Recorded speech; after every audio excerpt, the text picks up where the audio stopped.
በዛሬው ዕለት የ18 ሰዎች ሕይወት አለፈ።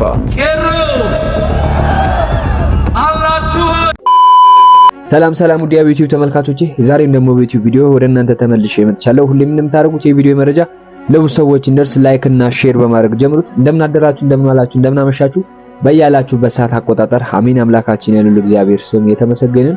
ሰበርና በአዳዲስ ወቅታዊ መረጃዎች ዛሬም በድጋሚ ተመልሼ መጥቻለሁ። ሀገራችን ኢትዮጵያ ላይ ምን ተፈጠረ፣ ተዋሕዶ ሃይማኖታችንስ ምን ገጠማት የሚለውን የምንመለከት ይሆናል ማለት ነው። እንግዲህ አባቶቻችን በሽብር ወንጀል ተጠርጥረው 5 ሚሊዮን አባታችን በኢሳት በፌደራል ቁጥጥር ስር እንደሚገኙ እየወጡ ያሉ መረጃዎች ይገኛሉ ማለት ነው። እንደዚሁም በርከት ያሉ ስለ ቴዲ አፍሮን በተመለከተ ብዙ በርካታ ቪዲዮዎች አሉና እነሱን የምንመለከት ይሆናል። መጨረሻ ላይ ሐሳብ የምንሰጥባቸው ይሆናል ማለት ነው። ቪዲዮቹን እስከ መጨረሻው ድረስ እንከታተል። ወደ ቪዲዮቹ ከመሸ እጅግ አሳዛኝ መረጃ ተሰምቷል። በዛሬው ዕለት የ18 ሰዎች ሕይወት አለፈ።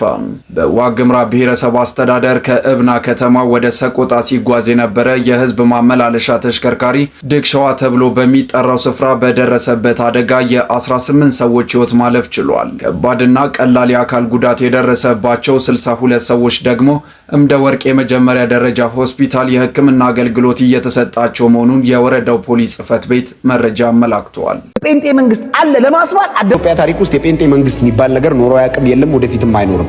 ወንጌል ድሮም ዘንድሮ ቦልድነቱ በመንፈስ ቅዱስ ጉልበትና በመንፈስ ቅዱስ ኃይል ነው እዚህ የደረሰው።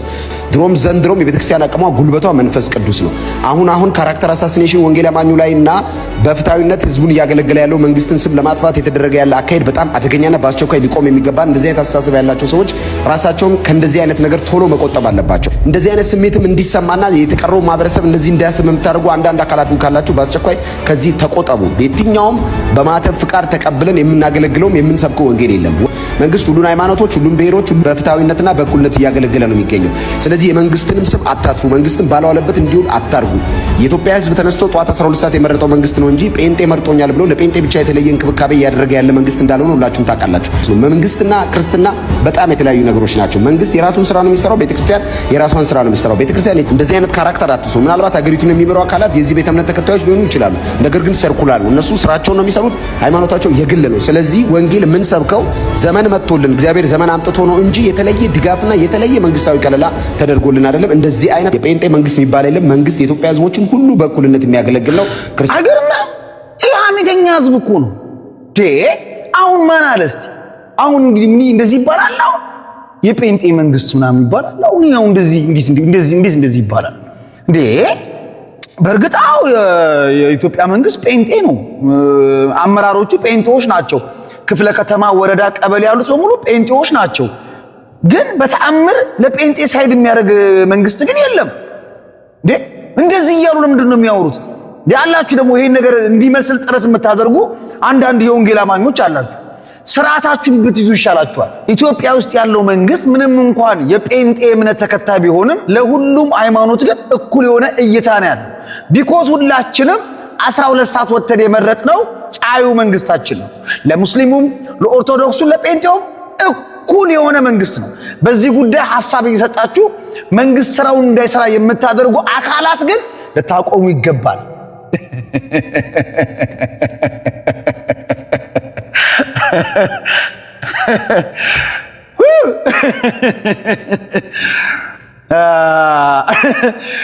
እንዲህ ማውራት ብችል ኖሮ ከሀገር ያልወጣም ነበር። ጥሩ መኪና እየነዳው ቆንጆ ኮንዶሚኒየም ቤት ይኖረኝ ነበር። ለማንኛውም ማለት ነው እንግዲህ ወንድማችን እንዳልክ እንደተናገረው ነው። ምንም ለጴንጤዎች ሳይድ የሚደረግ ነገር የለም፣ በፍጹም የለም። ፍትሃዊነት የሰፈነበት መንግስት ነው። አሁን ኦርቶዶክሳውያን ናሪሲ ላይ ጫፋቸውን ይነካል። አንድ ክርስቲያን ሞቷል አልሞተም። መንግስት እንደሆነ የኦርቶዶክስ ተዋሕዶ ልጆች እንዳይሞቱ፣ እንዳይታሰሩ፣ እንዳይታፈኑ ቀን ከሌሊት እንቅልፍ በማጣት ነው ባለማተብ ኦርቶዶክሶችን እየጠበቃቸው ያለ። አሁን ለምሳሌ መንግስት የጎዳና ላይ ስብከትና የጎዳና ላይ ልመና ይቅር ብሎ ተናግሯል፣ ግን ሰሚ አጣ። አንዳንድ ጴንጤዎች መንግስትን ለማስፎገር እኮ መንግስት ገና ለገና ጴንጤን ይደግፋል፣ የጴንጤ መንግስት እንዲባል አንዳንድ የጴንጤ አማኞች አደባባይ ላይ ይወጡ ይሰብካሉ፣ ጎዳና ላይ ይወጡ ይሰብካሉ። ማንን ለማስወገድ? መንግስትን ለማስወገድ እንዴ? መንገድ ላይ የወጣችሁ እንደዚህ የምትሉ ሰዎች አላችሁ። ለምሳሌ መንግስታችን ጎርቱጋሾብ መደመር በማለት ያምናል። ታሸተና ማንታ መንግስታችን መደመር በማለት ያምናል። ጎርቱጋሾብ ታሸተ ኢየሱስ ጌታ ነው። ኢየሱስ ይሞት ይችላል። ስለዚህ እግዚአብሔር ደግሞ ኩይዳፍረ መቀኑ ቆለ አንድ እንድንሆን ይናገረናል። ምትከለ መቀነቀራ እንደዚህ አይነት ሰዎች ናቸው እንግዲህ የጴንጤ መንግስት አለን እንዲባል እየወጡ አደባባይ ላይ የሚሰብኩት። አሁን መንግስት እነዚህ ሰዎች አላያቸው። ቢያቸው ኖሮ ያስራቸው ነበር። ቢያቸው ኖሮ ይቀጣቸው ነበር። ግን አላያቸው። ቢያቸው አይለቃቸውም መንግስት እንዴ? እንዲህ አደባባይ ላይ እየወጡ የሆነ መብት እንደተሰጣቸው መንግስት በሉ እንዳለ አይነት ነገር ማድረግ ተገቢ አይደለም። እንዲህ አይነት አደባባይ እየወጣችሁ ወንጌል ሳይሆን ብልጽግናን የምትሰብኩ ሰዎች መንግስትን እያስጠቆራችሁ ስለሆነ እንዳላችሁ እኔ እምላችኋለሁ፣ አደባባይ ላይ እየወጣችሁ እንደዚህ እያደረጋችሁ መንግስትን አታስጠቁሩ። የጴንጤ መንግስት የሚባል ነገር የለም። ሁሉም ኢትዮጵያዊ 12 ሰዓት ወጥቶ የመረጠው መንግስት ነው። ለሁሉም ፍትህ ነው የሚያደርገው መንግስት። የዳስታን መንፈስ ተወጋይ እኛ የወንጌል አማኞች ሕያዋንን እኛ ሕያዋን ስላለን ኢትዮጵያ ሀገራችን አልሞተችም፣ ወደፊትም አትሞትም። አሁን ተገቢ ነው። አሁን የዳስጣል መንፈስ የተወጋ ይሁን ትላላችሁ። አሁን ምን ማለት ነው? የቴዲ አፍሮ ዘፈንን ወጣችሁ ተቃውሙ መንግስት ያላችሁ ነው የሚመስለው። ግን መንግስት አላላችሁ። እናንተ ግን ተደብቃችሁ ሰው አየኝ አላየኝ ብላችሁ በጨለማ ሰው ሳያችሁ አደባባይ ላይ ወጣችሁ ከመንግስት ተደብቃችሁ ሆን ብላችሁ የጴንጤ መንግስት አለ ለማስባል አደባባይ ላይ ወጣችሁ እንደዚህ ትላላችሁ። እረፉ፣ አደባችሁን ግዙ። መንግስት ስራውን ይስራበት። እናንተ እየወጣችሁ በአደባባይ ላይ እንዲህ አይነት ስብከት አትስበኩ። የጴንጤ መንግስት ይባል ነገር የለም።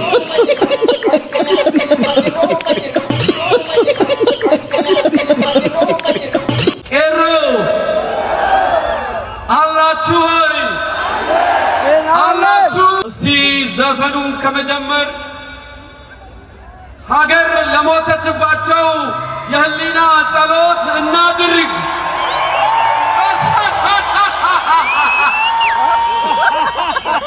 ፕሬዝዳንቲያና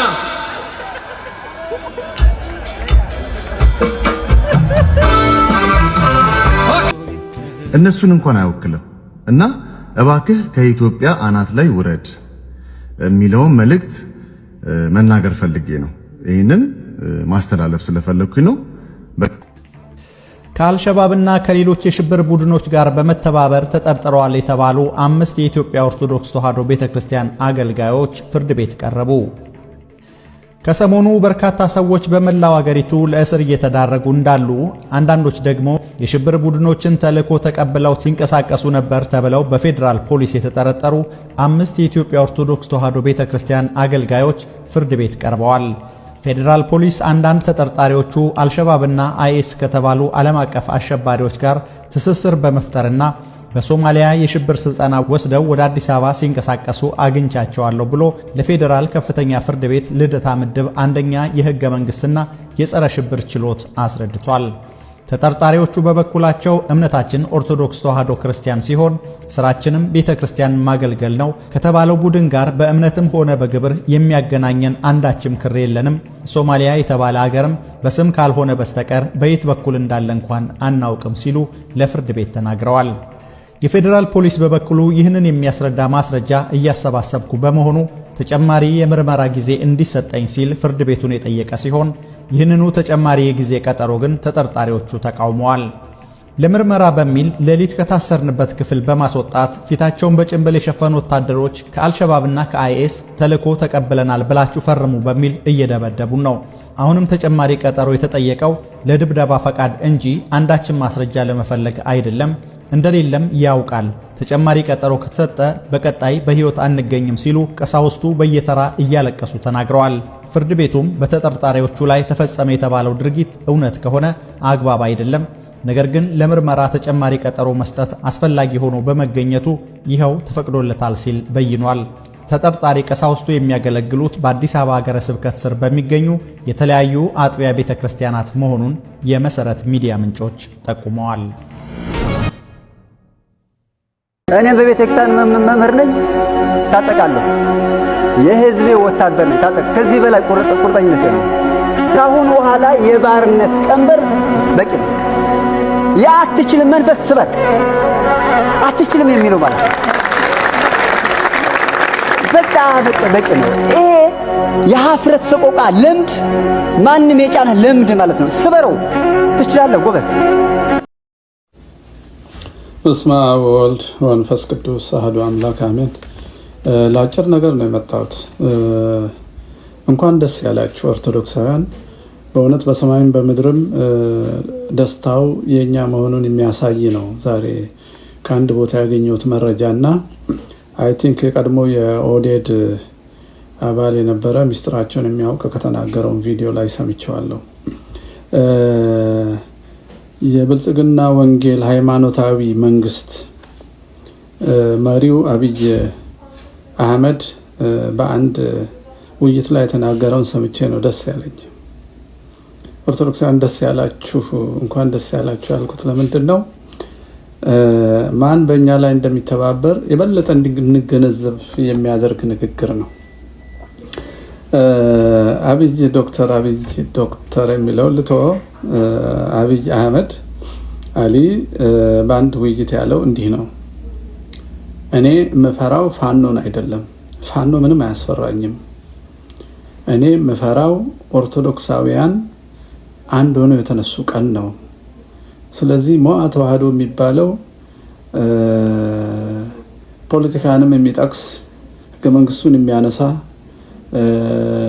በክልል ሳይወሰን በመላው ኢትዮጵያ ያለውን የኦርቶዶክስ ማፈናቀላችንን ማጽዳታችንን ያወቀ ቢያስተባብርብን ድምፁ ቢሰማ አደጋ ላይ እንወድቃለን። ስለዚህ የፋኖ ጉዳይ ሳይሆን ሞዓን አሳዱልኝ እና በዚህ አይነት መንገድ የሚሰሩትን ሚዲያ ላይ ያሉትን ደግሞ ንግግራቸውን እየቀነጣጠባችሁ ጣልፋችሁ ከህዝብ ለዩልኝ እንዳይደመጡ የሚል መመሪያና ውይይት እንደተደረገ ሰምተናል።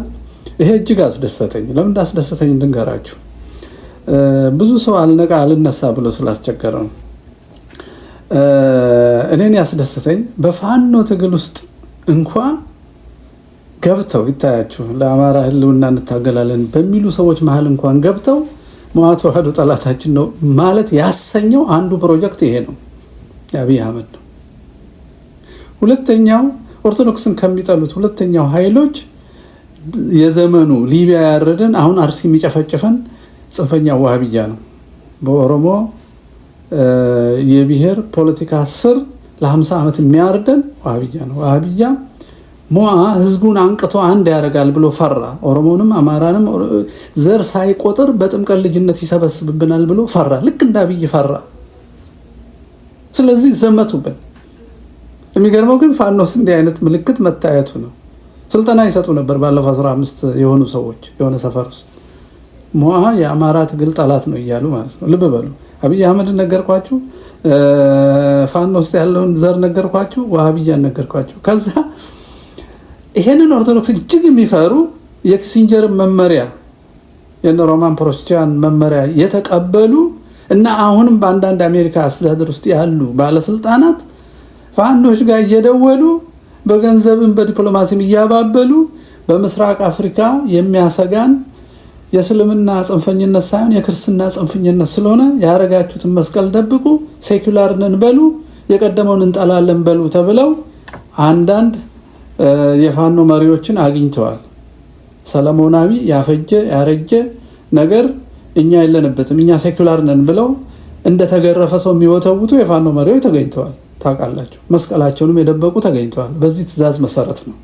ስለዚህ የኪሲንጀርም የሌሎቹም የኢትዮጵያ ጠላቶች ፍላጎት የሚያገለግሉ ሰዎች ኦርቶዶክስን ይጠላሉ።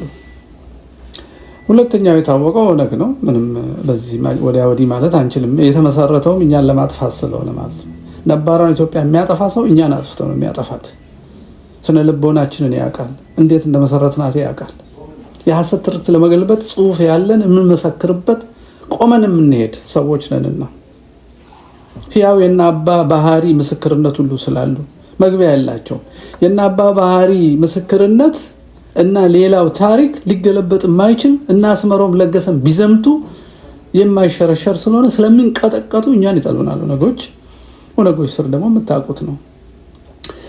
እንደ በንቲ ኡጁሉ ቴሶ ጀርመን ቁጭ ብሎ መጽሐፍ ቅዱስን ኤዲት እንደሚያደርገው ኢትዮጵያን እየሰረዘ ሌላ ስም የሚያስገባው በተረፈ ናዚዎች እየተረዳ ማለት ነው። ያደገው ወለጋ ጸሎት ቤት ውስጥና ሚሽነሪዎች ናቸው ብዙዎቹ ኦነጎች ኢትዮጵያ እንዲጠሉ ተደርገው የተሰሩ ማለት ነው። ከዛ ባርነት መላቀቅ የቻለው በስተርጅና ነጋሶ ጊዳዳ ነበረ። በዛ ባርነት ውስጥ ኖሮ ልክ ሲያረጅ ገባው እንደተሳሳተ ገባውና ትንሽ እውነት መናገር ጀመረ። ተመልከቱ፣ ስንት ቆጠርኩ? አብይን፣ ብልጽግና፣ ፋኖ ውስጥ ያሉትን ጥቂት ዘሮች፣ ወሃቢያን፣ የኪሲንጀር ተላላኪዎቹን፣ የምዕራባውያኑን እኛን የቅኝ ገዢዎቹን እኛን የሚጠሉትን ተረፈናዚዎቹን፣ ከዛ ዋቂ ፈታዎቹ ናቸው። እነዚህ ኦርቶዶክስን ይጠላሉ። በኦነግ እና በተረፈናዚ እንዲሁም በዋሃቢያ መሳሪያ ሆነው ኦርቶዶክስ መጀመሪያ ከኦሮሚያ በማጽዳት መጨረሻ ኦሮሞን ሁሉ እስላም የማረጉ ሂደት ዋቂ ፈታን ይደግፉ ያረጋቸዋል። ዋሃቢያዎቹ ኦርቶዶክስን ለመምታት ነው እንጂ እነሱ ዋቂ ፈታ በምንም አያምኑም። እነሱ ቅርስም ሃይማኖትም ፊደልም ምልክትም ግዕዝ የሚባለውን ቋንቋ ድረስ እስከ መንቀል የሚሰሩ ናቸው። በመንቀል ደግሞ የታወቁ ናቸው። ሊቢያን፣ ናይጄሪያን፣ አፍጋኒስታንን ማየት ይቻላል። አፍጋኒስታን እኮ ታሊባን የመጀመሪያ ድሮ የሂንዱ እምነታቸውን ቴምፕል የሚያፈርስ ነው። ለቅርስነትና ለቱሪዝም እንኳን አያስቀምጥም። ይሄ ራስ መኮንን ሐውልት ማፍረስ፣ የደጃዝማች አፈወርቅን ጎዴ ሐውልት ማፍረስ፣ መስቀል ያለበትን መቃብር መደምሰስ እኮ የነሱ ጠባይ። ስለዚህ በኦሮሞ ስር ተደብቀው ዋቂ ፈታንም ደግፈው ብቻ ክርስትናን ማጥፋት ነው። ደስ ይበላችሁ ያልኳችሁ ለምን ነው ታውቃላችሁ? ሃይማኖታችን ከእግዚአብሔር መሆኗን የሚመሰክር ስለሆነ ይሄ ሁሉ አንድ ሆኖ አንድ ሳይሆን ዋሃቢያ ከተረፈናዚ ከፕሮቴስታንት ጋር አንድ ሊሆን አይችልም። ዋሃቢያ ከዋቂ ፈታ ጋር አንድ ሊሆን አይችልም። የብልጽግና ወንጌል ከዋቂ ፈታም ከዋሃቢያም ከነኪሲንጀርም ጋይድላይን አንድ ሊሆን አይችልም። ልክ ሄሮድስ እና ጲላጦስ ጌታን ለማጥፋት በአይሁድ ክስ እንደተስማሙ ፍቅራቸው እኛን እስኪያጠፉ ነው። ለምን ልዩ ሆነን? የክርስቶስ ልጆች ስለሆነ። በክርስቶስ ላይ የማይመሳሰሉ ሮማውያንና የአይሁድ መምህራን እንደተባበሩት የማይመሳሰሉ የብልጽግና ወንጌል፣ የዋሃቢያ፣ የተረፈናዚ፣ የቅኝ ገዢዎቹ አስተሳሰቦች ሁሉ አንድ ላይ ተስማምቶ ኦርቶዶክስ ላይ ቀስታቸው ነው ያደረጉት። ኦርቶዶክስ እንዳይሉ ስሙን እንዳንተባበር ከደቡብ እስከ ሰሜን ምን አሉት? ነፍጠኛ ወይ አማራ አሉት። እያችሁ አማራ የሚሞተው ለዚህ ነው። ኦርቶዶክስ መሆኑ ይሞታል። እስላምም ቢሆን አማራ ከሆነ ስነ ልቦና አለው ስለሚባል ይሞታል። እኛ ኦርቶዶክሳን ደስ ሊለን ይገባል። የክርስቶስ ልጆች ነን። በክርስቶስ ላይ የተሰበሰቡ ሁሉ እኛ ላይ ተሰብስበዋል። ከቅርብ ጊዜ ወዲህ ደግሞ ከኢትዮጵያ የፈለሱ ፈላሻዎች የኢትዮጵያ ኦርቶዶክስ ተዋሕዶ ቤተክርስቲያን በድላን ነበረ፣ ይሄ ሁሉ መዓትና ግድያ እልቂት የሚፈጸምባቸው እኛን የእግዚአብሔር የዳዊት ዘሮች ስለበደሉ ነው፣ እንዳውም ካሳ መክፈልና ይቅርታ መጠየቅ አለባቸው የሚሉ ደግሞ ተነስተዋል።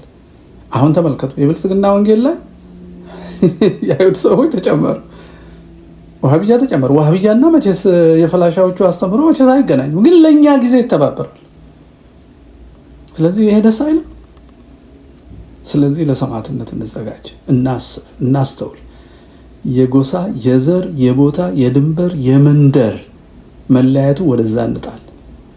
ሁለንተናዊ ሙስና ያጋጠመውን በጎሳ ምክር ቤትነት ድረስ የዘገጠውን ሲኖዶሳችን ትንሣኤ እንዲኖረው ዝም ብለን እልል አንበል።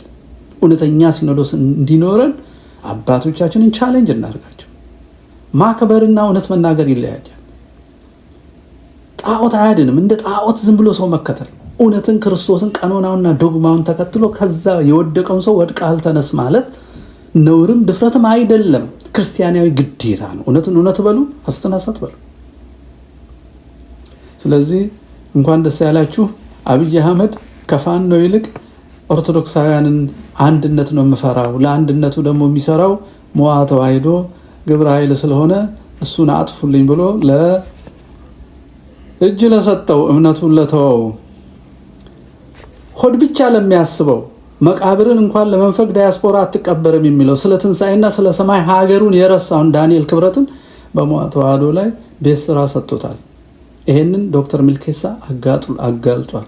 ኦርቶዶክስን ማፍረስ ሲኖዶስን ማርከስ የዳንኤል ክብረት የተሰጠው ነው። ለዚህ ነው ሞዓ ጠላት የሆነው። ፋኖች በዚህ መተባበራችሁ ግን ያሳፍራል። ራሳችሁን መርምሩ። ይሄን የምትሰሩ ጥቂት ሰዎች እላለሁ። እንኳን ደስ ያለን። ለማንኛውም ፌዴራል ፖሊስ ስለ ቴዲ አፍሮ ኢትዮሪካ በሚል የተሰየመውን የሙዚቃ ስራውን ለህዝብ ያደረሰው አርቲስት ቴዎድሮስ ካሳሁን ቴዲ አፍሮ ከዘፈኖቹ ይዘት ጋር በተያያዘ በጸጥታ ኃይሎች ጫናዎች እየተደረጉበት ነው። በዙሪያው ያሉ ሰዎችም እንዲታሰሩ ተደርገዋል። የማቀነባበሪያ ስቱዲዮውም ሳይቀር ተሰብሮ ዝርፊያ ተፈጽሞበታል የሚሉ መረጃዎች ከሰሞኑ ሲወጡም ከርመዋል። እስካሁን ባለው ሁኔታ ተፈጥረዋል ስለተባሉት ክስተቶች አርቲስቱ ያለው ምንም ነገር የለም። ስቱዲዮ መዘረፉን በተመለከተ የአርቲስቱ የቅርብ ሰዎችን አናግሬያለሁ ያሉ ዶቼ ቬለ ሰሞኑን አንድ ጠንከር ያለ መረጃን ያሰራጨ መሆኑ አይዘነጋም። ሲኤምሲ አካባቢ አርቲስት ቴዲ አፍሮ ስቱዲዮ በታጠቁ ሰዎች ተሰብሯል፣ የተለያዩ መሳሪያዎችም ተወስደዋል በሚል መረጃዎች የወጡበት ሁኔታም ነበር። ከዚህም በተጨማሪ አርቲስት ቴዎድሮስ ካሳሁን ኢትዮሪካ የተሰኘው የሙዚቃ አልበሙ ከመውጣቱ በፊት ጀምሮ የስነ ልቦና ጫና ሊያደርሱ የሚችሉ ወከባዎች በአካባቢው እየተፈጸሙ የነበረ መሆኑንም የዶቼ ቬለ ዘገባ የገለጸበት ሁኔታም ታይቷል። ወደ ቴዎድሮስ ካሳሁን ቴዲ አፍሮ ስቱዲዮ ያመሩት የፌዴራል ፖሊስ ዩኒፎርምን የለበሱ መሆናቸውንም በማመልከት መረጃዎች በስፋት ሲሰራጩ የቆዩ ሲሆን በዚህ ዙሪያም የፌዴራል ፖሊስ ምላሹን ሰጥተኛል ሲል አዲስ ማለዳ በዛሬው ዕለት ባሰራጨው ዘገባ አመላክቷል። አዲስ ማለዳ በዚሁ የዛሬው ዘገባው በከያኒ ቴዎድሮስ ካሳሁን ቴዲ አፍሮ የቅርብ ሰዎች ላይ ተደርጓል የተባለውን እስርና ክልከላ እንዲሁም የስቱዲዮ ዝርፊያን በተመለከተ የፌዴራል ፖሊስ ኃላፊ ምላሽ ሰጥተኛል ያለ ሲሆን ከዚሁ ጋር በተያያዘ የተሰራጩት መረጃዎች መሰረተ ቢስና ከእውነት የራቁ ናቸው በማለት ማስተባበሉን አመላክቷል። አዲስ ማለዳ ምላሹን ሰጥተኛል ያላቸው በፌዴራል ፖሊስ የወንጀል መምሪያ ኦፕሬሽን ዋና ኃላፊ ምክትል ኮሚሽነር ሙሊሳ አብዲሳ ፌዴራል ፖሊስ የሚሰራው በህግና በህግ ብቻ ነው፣ በርካታ ኦፕሬሽኖችን እንሰራለን፣ እዚህ ኦፕሬሽን ውስጥ ከሱ ጋር የሚገናኙ ነገሮች እኛ ያደረግነው ነገር የለም ሲሉ የተናገሩ መሆኑን አመላክቷል። ምክትል ኮሚሽነሩ ሙሊሳ አክለውም የፌዴራል ፖሊስ እንዲህ አይነት ወንጀል አይሰራም፣ ስብዕናውም አይደለም ማለታቸውንም አክሏል። ኃላፊው ቴዲ አፍሮ የኛ ተጠርጣሪም አይደለም፣ የአርቲስት ነው፣ ሙዚቃውንም አውጥቷል በማለትም በአርቲስቱ ላይ ምንም አይነት ነገር አልተደረገም ሲሉ መናገራቸውንም አዲስ ማለዳ በዘገባው አክሎ አመላክቷል። ማብራሪያቸውን ሲቀጥሉም ከአርቲስቱ ጋር የሚገናኝ ምንም አይነት ንክኪ ባለው ጉዳይ ላይ ኦፕሬሽን አላደረግንም። ዜጋ እስከሆነ ድረስ ህግ ጥሶ ከተገኘ እንደማንኛውም ሰው ደግሞ ሊጠየቅ የሚችል ሰው ነው። ከዚህ ውጪ የሚሰራጨው መረጃ ግን መሰረተ ቢስና በህዝቡ ላይ ሽብር ለመፍጠር የሚደረግ የሳይበር ጦርነት ነው ሲሉ የፌዴራል ፖሊስ ኃላፊው ከአዲስ ማለዳ ጋር በነበራቸው ቆይታ መናገራቸውን ዘገባው አክሏል። በተጨማሪም ኮሚሽነሩ አርቲስቱ በአሁኑ ወቅት በቤቱ በሰላም እየኖረ ይገኛል ማለታቸው የተመለከተ ሲሆን በሱ ላይ የቀረበ ጥቆማም ሆነ የተጀመረ ምንም አይነት የወንጀል ምርመራ የለም ብለዋል። ፌዴራል ፖሊስ አክሎም ጉዳዩን የሳይበር ጦርነት ሲል የጠራው መሆኑን ያመለከተው ዘገባው የተወሰኑ የፖለቲካ ፍላጎት ያላቸው አካላት አርቲስቱን መጠቀሚያ ለማድረግ እየሞከሩ ነው ማለታቸውንም ዘገባው አመላክቷል። በየቀኑ ሺህ የሆነ ሐሰተኛ መረጃዎች ይፈጠራሉ። ስለዚህ አርቲስቱን እንደመያዣ አድርጎ የፖለቲካ አጀንዳ ማድረግ የሚፈልጉትን እያየን ነው። ከዚያ ውጪ ይሄ ዜጋ ህገ መንግስታዊ መብቱን ተጠቅሞ ሙዚቃ ሰርቷል፣ የሚደግፉት አሉ፣ የሚቃወሙት አሉ ሲሉም የፌዴራል ፖሊስ ኃላፊ መናገራቸው በዘገባው ተመላክቷል። አክለውም ሰላም ሰላም ሰላም፣ እንዴት ናችሁ? አማን ነው። ክብሩ ይስፋ እናትና ልጁ። በጣም ስሜታዊ ያደረገኝ ነገር አለ እና እናንተንም እንድትታይ የታዘባችሁትን እንድትፈጽሙ ብዬ ነው የማስበው።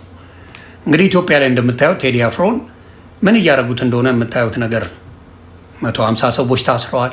እንዲሁም ስፖክስሜኑ ታስረዋል። እንዲሁም እታችን አሲስታንት ማናጀሩ ታስራለች።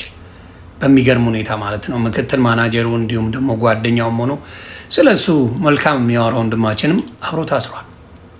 ይሄን ነገር አርቲስቶች ያያሉ። ኢትዮጵያም ሆነ ውጭ ያላችሁ አርቲስቶች ታያላችሁ። ይህን ሁላ ሆኖ በጣም ጥቂት ከሆኑት አርቲስቶች በስተቀር ለቴዲ አፍሮ ድምፅ እየሆነ ያለ ሰው የለም። አርቲስቶች ህብረት የላችሁም ማለት ነው። እውነት ቴዲ አፍሮ ለእናንተ መጥፏችሁ ነበር ማለት ነው። ቴዲ አፍሮ ሀገራዊ ለሆነ ነገር ላይ ያበረከተው ነገር ባዶ ነው ማለት ነው በአርቲስቶች እና አብዛኞቻችሁ አርቲስቶች በቴዲ ጉዳይ ላይ ዝም አላችሁ። ስለዚህ ምን መሰላችሁ፣ ቀላል ነው። አርቲስቶቹ በጣም ቀላል ነው እናንተን ዜሮ መክተት። እውነቴን ነው ማለት ማንህም መተህ ለቴዲ ድምፅ ያኖልክ በሙሉ የትም ሀገር ቦይካት ተደርገህ አንድም ስራ እንዳሰራ ነው የምናደርግ። ቀላል። ይሄ ቴዲ አፍሮ የሚወደድ የተከበረ አንቱ የተባለ ወንድም ለኢትዮጵያውያን ድምፅ ስለሆነ እንደፈለጉ እየሰደቡ እንደፈለጉ ስቴዲዮን እየሰበሩ እንደፈለጉ አቢዩዝ እያደረጉ ቤቱ ድረስ እየሄዱ ይህንን ሁላ ሲያደርጉ ከጥቂት አርቲስቶች በስተቀር ለቴዲ አፍሮ ድምፅ የሆነው አርቲስቶች እያየን አይደለም። ስለዚህ እኛም ኢትዮጵያውያን የቴዲ አክባሪና አድናቂዎች ምንድን ነው የምናደርገው? አንተ መተህ ኮንሰርት አትሰራ፣ የትኛውን ቦታ ላይ መታችሁ ኮንሰርት እንዳሰሩ እናደርጋለን። በጣም በጣም በጣም አሳፋሪ ሰዎች ናቸው። እግዚአብሔር ምስክሬ አሳፋሪ። እንደ አርት እንኳን ተሰባስባችሁ ይሄ ነገር ትክክል አይደለም ብላችሁ መንግስትን መጠየቅ ትችላላችሁ። ነው ትክክል አይደለም፣ እኛ ድምፃችን ይሰማ ማለት ምንም ከመንግስት ጋር እንደዚህ አርጉ የተባለው ነገር የለም ብላችሁ ማለት ስትችሉ፣ ቴዲ አፍሮ ግን በዚህ ደረጃ ብዙ ውርጅብኝ ሲደርስበት ቆማችሁ ተመልካች ሆናችኋል። ስለዚህ ሳስበው ውጭም ያላችሁ ሀገር ውስጥም ያላችሁ የቴዲ አፍሮ ጠላት ምቀኞች ናቸው እንጂ ወዳጆቹ አይደላችሁ። በዚህ አጋጣሚ ወንድማችን ተመስገን፣ አርቲስት ተመስገን በጣም እናመሰግናለን። አርቲስት ዲሽታ ጌና በቴዲ አፍሮ ላይ ትክክለኛ ነገር በመናገርህ እጅግ እጅግ አድርገን እናመሰግናለን። ሌሎቻችሁ ግን የምትገርሙ ሆዳሞች እንደሆናችሁ እያየን ነው። ስለዚህ አሜሪካ ቢመጡ አውሮፓ ቢሄዱ የትም ቦታ ላይ ኮንሰርት ቢያዘጋጁ ባለመግባት ዜሮ ክተቱልኝ። ይህም መልእክት ለሁሉም አድርሱ። እጅግ እጅግ እጅግ የሚያሳዝን ነገር ነው። ቴዲ ወንድማችን አይዞ ከጎንነ አንተ ስለ እውነት ስለ ሀቅ ብለህ የሰራው ስራ ታሪክ ይዘግበዋል። ኢትዮጵያውያን በሙሉ ከጎን ናቸው። ሰላም ይብዛ። አመሰግናለን። አርቲስት ዲሽታ ጌና እንዲሁም ጌትሽ ማሞ በዚህ ጉዳይ እጅግ አድርገን እናመሰግናለን። ከነ ዳኛው አለልኝ አልሰማንም ምንም ነገር። ዳኛው አለልኝ ምንም ያልከው ነገር የለም በቴዲ ጉዳይ ትላለህ ብዬ ጠብቃለሁ። ሌሎቻችሁም እንደዚህ እነ ብርሃኑ ተዘራ አርቲስት ብርሃኑ ተዘራ የሆነ ነገር ብለህ ትላለህ ብዬ ጠብቃለሁ። ሌሎቻችሁም አላችሁ ሀገራችሁን የምትወዱ ነዋይ ደበበ እንኳን አይልም እሱ ሆዳም ነው። ሌሎቻችሁ ለመጣው ላይ ሄደው ሲዘፍን ነው የሚውለው። ነዋይ ደበበ ማለት ቅሌታም ነው እሱ። ለመጣ ላይ ሄደው ሲያሽቃብጥ የሚውል ዝምባም ነው እሱ። ሰው አይደለም፣ ሬሳ ነው እሱ። ለመጣው ላይ ሄደው ሲዘፍን ነው የሚውለው እሱ። በጭባጭ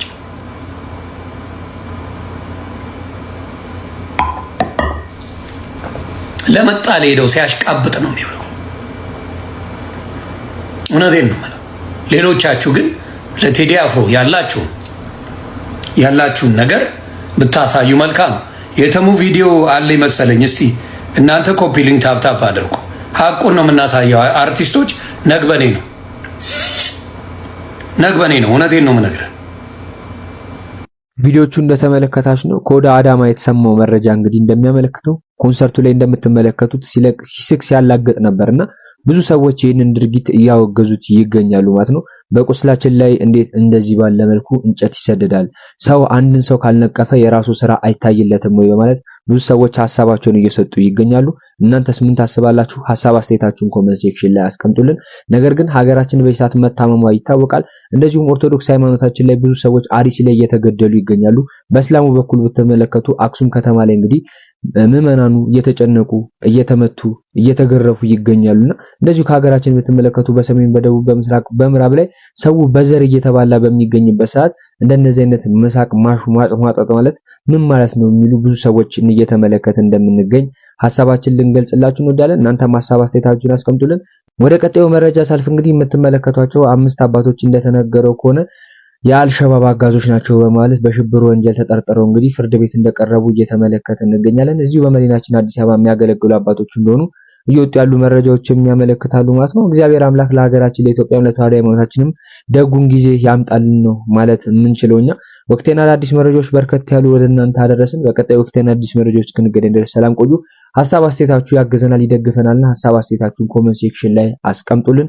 በቀጣይ ወቅቴና አዲስ መረጃዎች እስክንገናኝ ድረስ ግን ሰላም ቆዩ። ሰብስክራይብ እያደረጋችሁ ድምቷን መጫናችሁን አትርሱ። እወዳችኋለሁ።